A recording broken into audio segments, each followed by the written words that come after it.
Welcome everybody, Tucson Acres here. So today we're going to go over the bucking rack. This is by far the fastest way I have found to process the smaller stuff. And when I say smaller, I mean like 6-inch diameter and less. Other than that, once you get above that, it's just big and cumbersome to lift up on the rack. It's easier to do on the ground.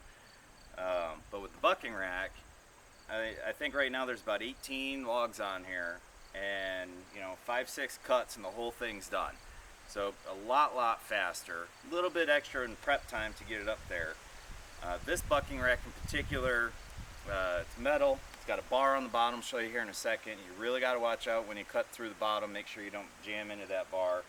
I've hit it one time so far out of thousands of logs. So it definitely helps. You can do it out of almost anything. Wood, the first one I made was just like a 2x12 laying on the ground with T-post stakes on both sides. I just fill it right to the top, almost 4 feet deep, and right through. One thing you got to remember if you're going to build your bucking rack is how far apart you space these posts or dividers, whatever you want to call them. I like 20 to 24 inch logs. 20 to 22 is ideal, but the wood stove in the house can take up to 24, so it has to be less than that. Now the stuff for the wood boiler doesn't matter. I don't generally do this for anything going in the wood boiler. That thing can take up to 5-foot long logs, so that's whatever you can lift, it goes. Anyway, let's do a quick walk around of this, show you how it works. Alright, so down here is the bar. Told you I hit it once. Sucks when you do that. Makes real quick work of your chain. I have about 7 to 9 foot logs on here on average. This one has a chain with a lever, and I'll show you that here in just a second. And that's it. Just load it up, dice it up, and then you're done. So instead of doing each log individually, you're doing, like I said, 18 logs. I'm using a 24-inch bar. You do have to use a longer bar. But let's show you the let's go over the strap real quick.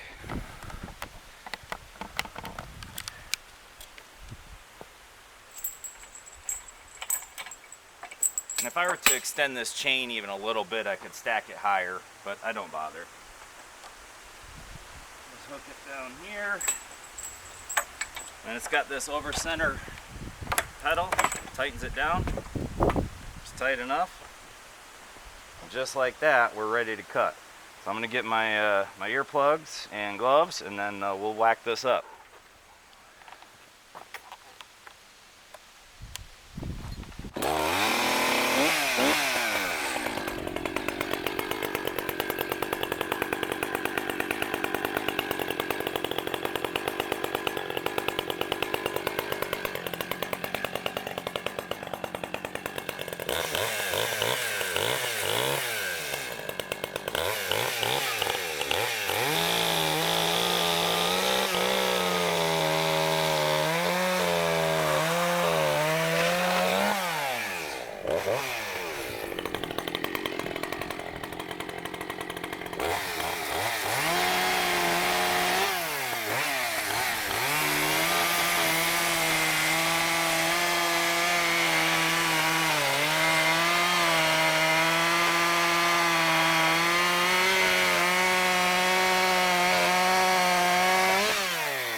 Just like that.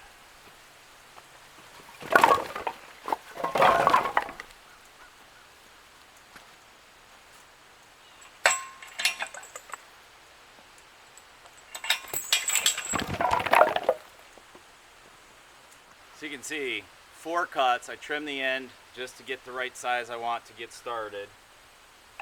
That's about what I'm looking for, 20 to 22 inches on average. One thing I will note though, if you're doing smaller, wet stuff, whippity stuff, it can catch the chain. You really got to watch out. It can kick back on you. If it gets caught in the middle somewhere, you just got to be careful. But outside of that, that is so much faster than trying to process this stuff on the ground. Even if you just take some 4x4s, make a small structure out of that, or even the logs themselves, you can make something so much faster. But hopefully you liked today's video. Please like and subscribe. I appreciate it.